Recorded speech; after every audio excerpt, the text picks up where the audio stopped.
Olá, amigos do Portal do Consolador.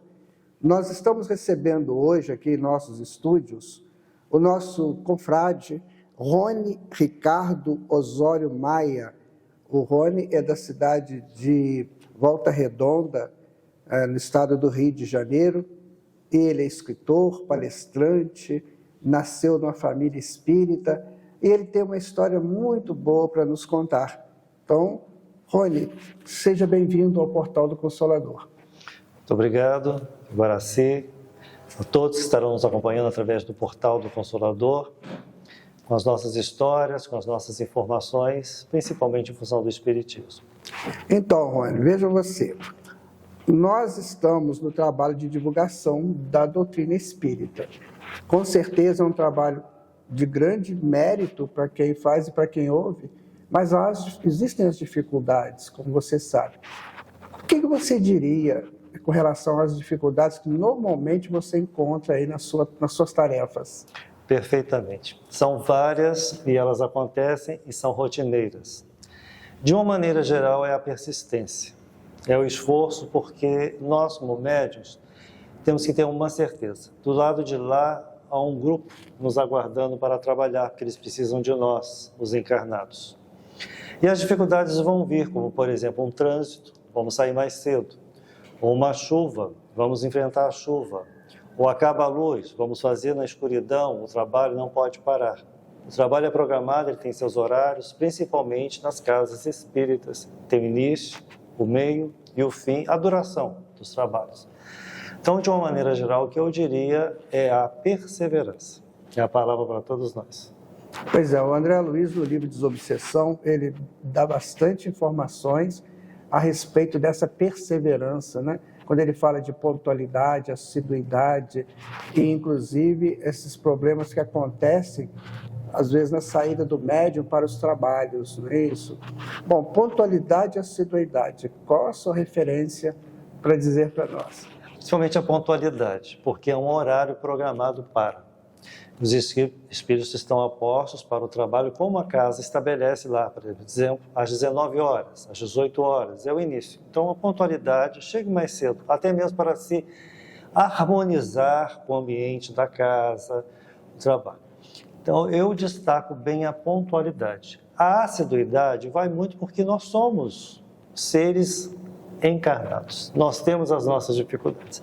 Pode acontecer realmente um imprevisto de última hora, um contratempo, até mesmo um trânsito, que é muito comum, entre até aqueles que saem mais cedo, se programam para serem adiantados.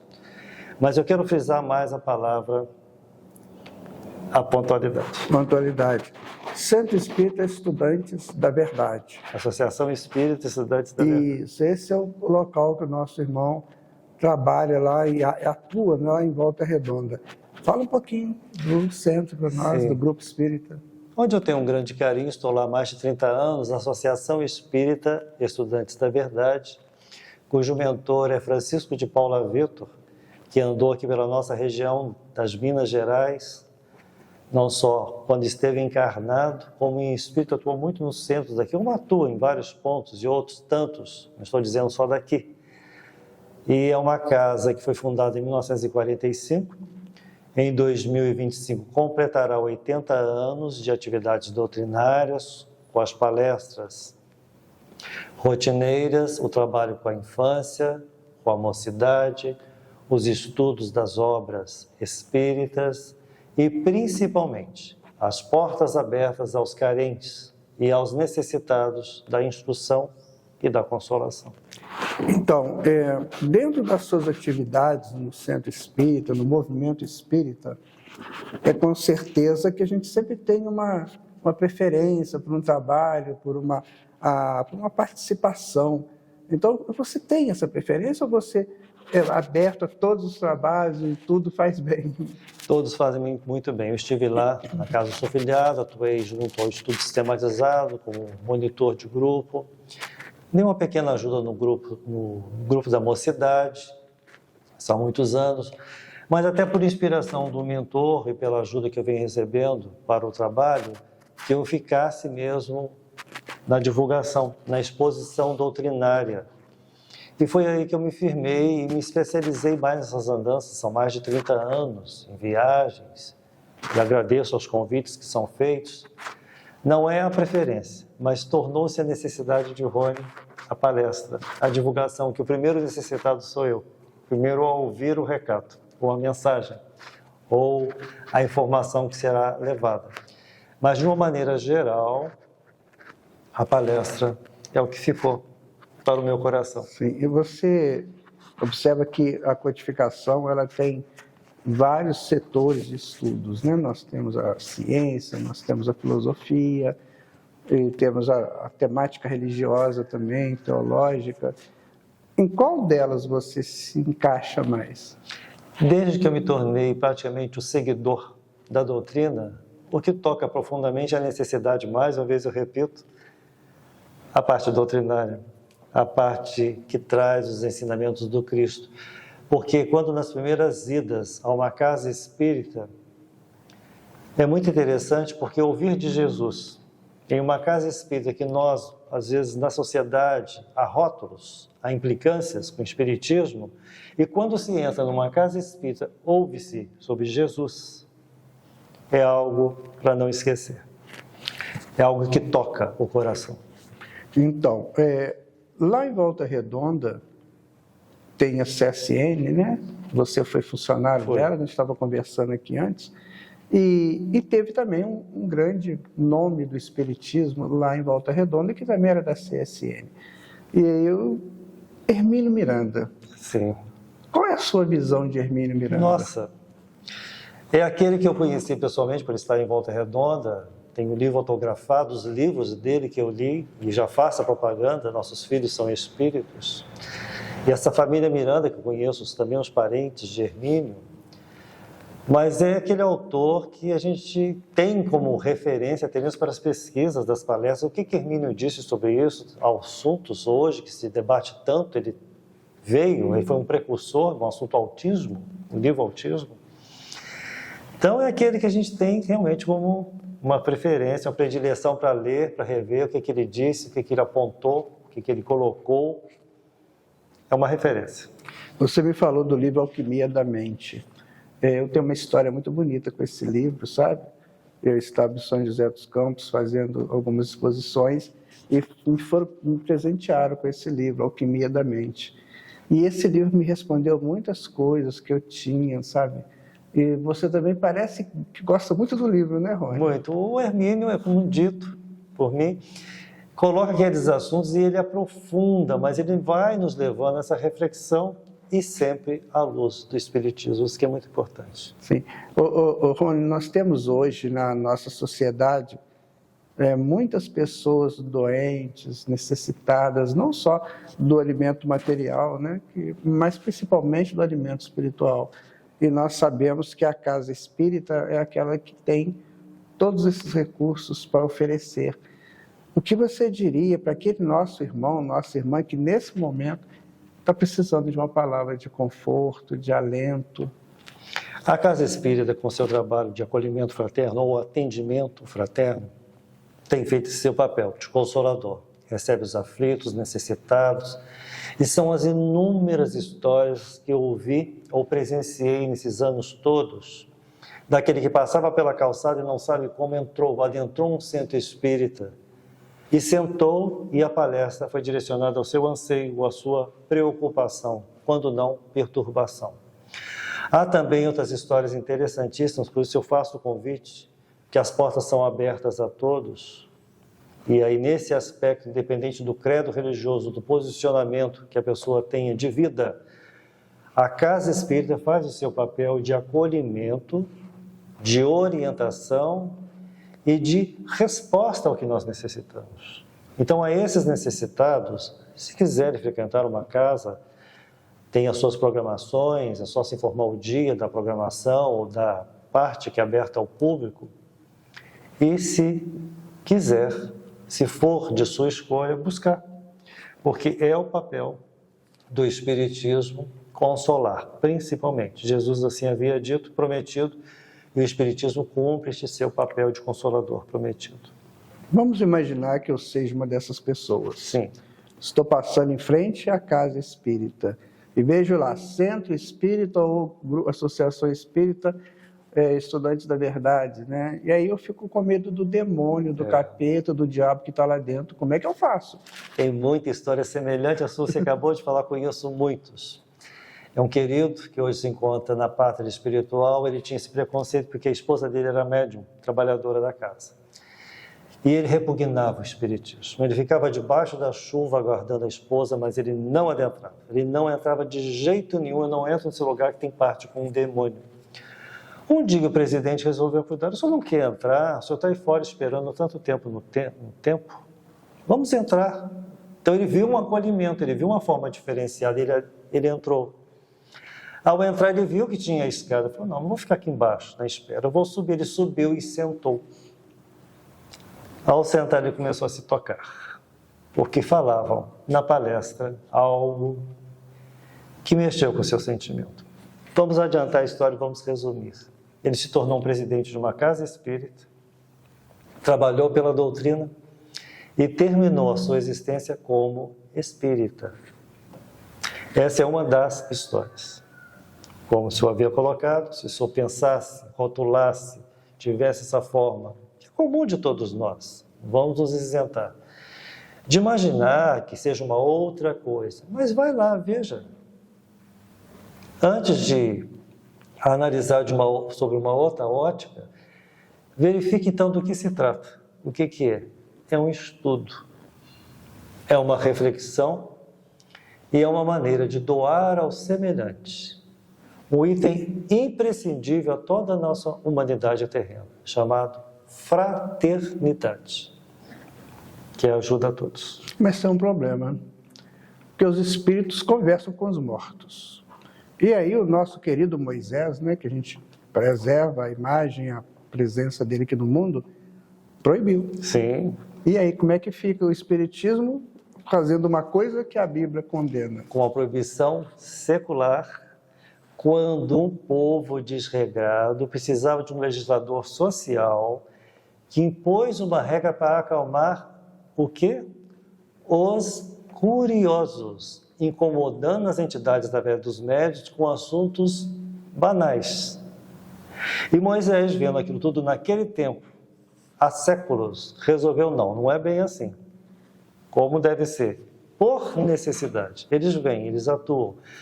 Então, a evocação dos mortos, proibida por Moisés, foi para frear, como diz Kardec, em O Céu e o Inferno, as vãs curiosidades, para um fim útil. A casa espírita faz seu trabalho. Não adianta também vir bater na porta, eu quero uma mensagem da entidade tal, do meu parente, do meu familiar, não é assim.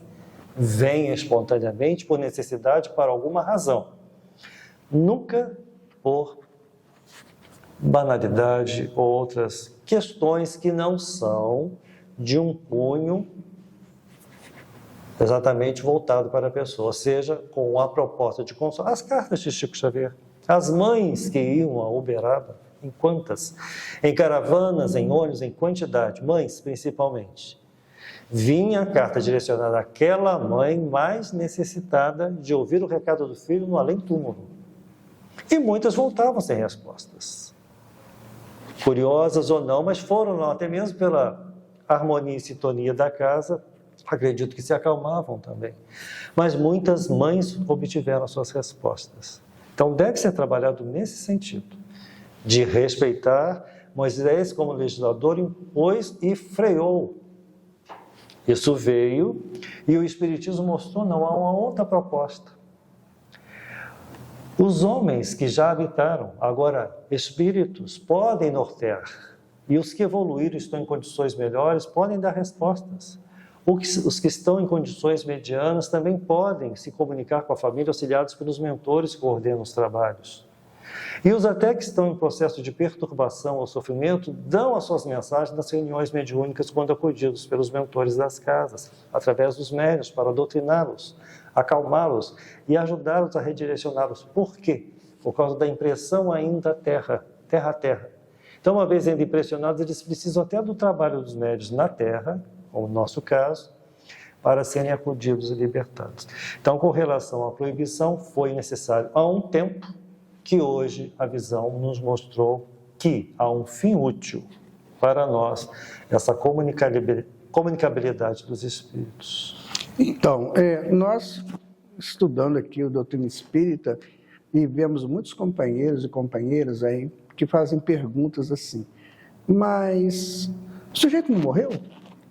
Não foi enterrado lá ou incinerado, né? Como é que é essa mágica? Ele morre e revive? Como é que funciona? Existem provas científicas sobre isso? Com certeza. Esse é um assunto que nós trazemos também secular, dessa intenção, dessa certeza, por causa das crenças do passado a respeito de que morreu. Acabou, um rótulo, e nós herdamos tudo isso, mas desde a mais remota antiguidade, aos médiuns, às almas, a tudo isso que existe no dia de hoje, houve no passado. Só que, conforme a crença local ou a cultura onde estava, principalmente uma cultura como é a nossa, de uma maneira geral, estamos num mundo imperfeito ainda, materialista. Então, a visão era realmente voltada para isso. É matéria, corpo, apodreceu, acabou, como que ele volta? Porém, desde aqueles tempos passados, essas almas, essas entidades, os espíritos, já se manifestavam e davam sinais pelos médiuns, pelas informações, e conforme o ponto de vista de cada um foi sendo desenvolvido com uma maioria que isso não procede, não é fato, não tem como. Até mesmo pelo que foi pregado e colocado, de uma maneira geral, na religião que predominou no nosso mundo, que as almas não ficariam. A religião, no caso, a católica, apostólica, romana. As almas retornam, vão para o purgatório, ou vão direto para o céu, ou vão para o inferno. Então, esses posicionamentos, essas questões, esses postulados, ficaram muito fortes nas nossas referências. E, de uma maneira geral, isso espargiu pela sociedade e dominou o pensamento deste. E que, aos poucos, essa luz, chamada doutrina dos espíritos, faz essa proposta de mostrar que continuam.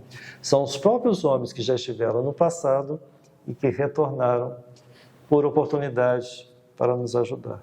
Quando Allan Kardec estava codificando o Espiritismo, ele fez experiências científicas com relação àquilo que ele recebia. Ele era uma pessoa de muito critério, né? Um bom senso, como Camille Flammarion, que era o grande astrônomo da época, disse. Então, o método kardeciano, ele ainda é utilizado até hoje? Com certeza, primeira observação. Vamos analisar os fatos e ver ali a coerência, a ver como ele fez muito bem. Primeiro ele foi observar um homem da ciência, envolvido ali naquele meio científico, graduado na academia, na área da matemática, na área da exata. Vamos primeiro observar isso, como continua hoje. Tem fundamento? Tem coerência? E o que aconteceu na época de Kardec? Que precisava fazer uma efervescência para o trabalho dele ser levado adiante? Um movimento de fenômeno. As mesas giravam, dançavam, faziam aquela agitação toda em Paris, como aconteceu em vários pontos do mundo, mas principalmente lá, o fenômeno das mesas girantes. E Kardec colocou aquilo tudo através de uma exposição. Então, o método kardeciano tem efeito sim, enquanto nós temos que, primeiro, apurar, verificar, ver a coerência, para aí sim colocarmos adiante. Principalmente nesse aspecto que se fala tanto e que é necessário reforçar com relação às comunicações, às mensagens do além. Tem que ter cuidado. Um crivo, como o senhor acabou de falar, era um homem da razão que passava sempre o crivo da razão. Texto até de Kardec. Mas precisamos. Pois é, nós pensamos, Kardec escreveu, codificou, né, a doutrina no século XIX, metade do século XIX. Nós já estamos aí no século XXI. Como você vê essas pessoas que têm necessidade, ou dizem que precisa atualizar Allan Kardec? Qual é essa sua opinião a respeito dessa atualização que eles propõem, né, sobre Allan Kardec? No meu entendimento, Kardec, sempre Kardec. Nosso codificador, que deixou todos os apontamentos. Claro, nós vamos encontrar em A Gênese que a distância da Terra com relação ao universo era medida em léguas. Foi no tempo dele. E hoje não se fala em léguas. Esse é um exemplo em A Gênese. Mas a atualização de Kardec é em detalhes pequenos de um tempo de século XIX para século XXI. Hoje não se fala em léguas, mas foi o que ele escreveu e ficou assim traduzido pelas editoras que traduziram A Gênese, por exemplo. Mas Kardec jamais. É a nossa referência, é a nossa base, é o que nós temos que seguir com seus postulados organizados sob a assessoria dos benfeitores espirituais que coordenaram todo o trabalho da codificação. E não foram poucos, foram muitos. Alguns colocaram seus nomes e nós os conhecemos. Homens da ciência, homens da religião, homens da filosofia do tempo, que já tinham passado, estavam no plano espiritual e assessoraram o codificador. Mas, no meu ponto de vista, Kardec sempre. Sempre o que Kardec escreveu, atualizando conforme o que nós vimos no nosso pequeno progresso. Em termos de quê? De contextualização de um assunto. O que ele escreveu lá no século XIX? Ele falava do grupo de materialistas, dos materialistas existem, ainda continuam existindo, mas com todo cuidado nós vamos mostrando que a matéria não pode preponderar sobre a inteligência, que é o espírito. Isso é fundamental. Aí voltando, aí vamos citar então a ciência. Vamos encontrar um caso chamado reencarnação. 20 casos. Dr. Ian Stevenson, um canadense, que foi lá no foco, na Índia, naquela região toda ali da Ásia, pesquisar, e principalmente na Índia, com casos comprovados de reencarnação. Como? Ele ia nas famílias, via os depoimentos de quem foi quem estava quem, na cidade tal, ia lá na cidade tal, buscava a certidão de nascimento e conferir se realmente aquele era fato. Então, um médico, psiquiatra, abalou a estrutura acadêmica dele, como aconteceu com outros tantos, como William Crookes, lá na Inglaterra, dominaram a posição dele, conviver com o espírito dentro de casa. Mas são as providências que o mundo espiritual faz, e a resposta vem quando a gente, meu Deus, então é um psiquiatra dizendo isso? Sim. E ele publicou um assunto espírita sem ser espírita. Sim. É a evidência da ciência. Eu conheço esse livro do Dr. Ian Stevenson, né? Inclusive ele fez esse livro junto com o editor do Doyle Washington Post, né? Na época, os dois fizeram esse trabalho Sim. juntos para dar mais credibilidade, né?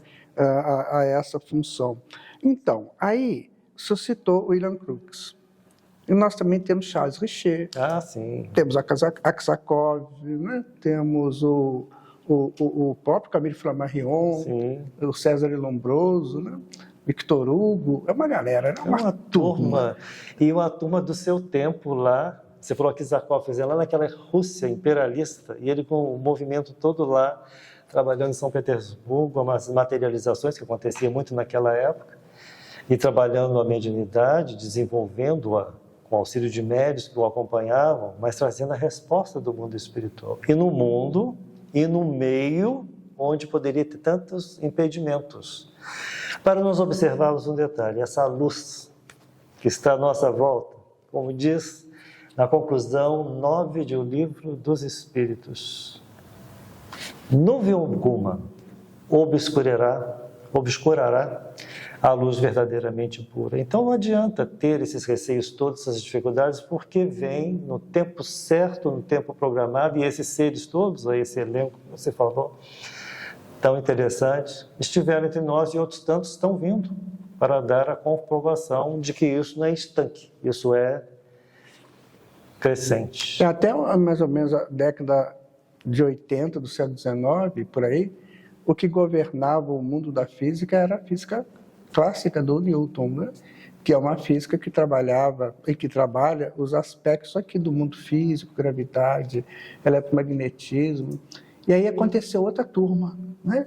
Aí vieram aí Niels Bohr, né? Vieram lá o Einstein, o Heisenberg, o Max Planck, que revolucionaram a física, né? Então, o que acontece?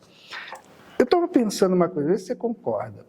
Como essas pessoas que querem atualizar Kardec, Então, a atualização da doutrina espírita, como está no primeiro capítulo da Gênesis, né, parece que 55, que a ciência automaticamente atualiza. Então, até então, se tratava de uma física clássica própria do mundo. Do tempo. Agora nós temos a física quântica, que o Espiritismo absorveu com uma facilidade enorme, sem nenhuma interrupção, sem nenhum contraponto a tudo isso, que inclusive a ciência teve. A própria ciência teve contrapontos, né, à física clássica, à física quântica. E aí, nesse aspecto, é justo que a gente diga para os espíritos que querem atualizar Kardec, deixa que o próprio fluxo dos acontecimentos façam essa revisão, se for necessário? Não só que deixe, como que aguardem. As coisas vão sendo estabelecidas conforme, como você colocou muito bem. A física quântica colocada, nós vamos observar nas obras exatamente esse detalhe da matéria com relação a tudo isso que a envolve e que nós vemos essa comprovação, mas que deixe que a atualização aconteça conforme o passo que dá mesmo a humanidade. Relembrando lá aquela frase que eu não posso esquecer, só para corrigir: nuvem alguma obscurecerá a luz verdadeiramente pura. Não há nada que impeça. Pelo contrário, é um processo que segue sem nenhuma barreira. Poderá ter, sim, os entraves da época, do momento, da situação, mas nós vamos seguindo. Então, o Allan Kardec ele fala do fluido cósmico universal, que foi um avanço, né? Um grande avanço no estudo da ciência. Hoje já se sabe do fluido cósmico universal, com outro nome, eles colocam éter, energia escura, alguma coisa desse nível, mas já sabe que tudo parte, a matéria-prima é o fluido cósmico universal. Então, diante dessa exposição de Allan Kardec, que avançou em muito, né, em séculos, né, a informação da ciência, a gente fica pensando, né, será que eu preciso mesmo me preocupar em escrever livros atualizando textos de Allan Kardec? Às vezes a pessoa quer dizer o seguinte, como você citou, né, que ele disse que a Terra media-se em léguas. Hoje, é claro que isso é natural, que a pessoa entende que não é assim. Então, mas tem pessoas, sabe, Rony, que ficam ali falando, e de vez em quando a gente recebe uns vídeos desses aí, sabe? Pessoas querendo provar que é preciso mexer na obra. Isso é um problema, você não acha? Concordo, a obra é intocável. No meu ponto de vista, já que foi feita a pergunta, eu coloco meu ponto de vista, a minha posição. Não só intocável, como é uma obra que veio para romper com muitas dificuldades dos nossos passados e até o que a Terra pode receber. É o que nós temos para o momento. Claro que a literatura espírita veio complementando, veio ajudando com autores sérios, estudiosos, que deixaram seus trabalhos. Aí citamos Ivone do Amaral Pereira, uma estudiosa, fidedigna a Kardec, ao que ela recebia dos guias espirituais, como também em outros, Hermínio Miranda. Nós temos os que trabalharam em prol da doutrina, fiéis a Kardec, é o que fica colocado, analisando as suas óticas, os seus assuntos, mas sem querer infiltrar ou modificar a nossa base.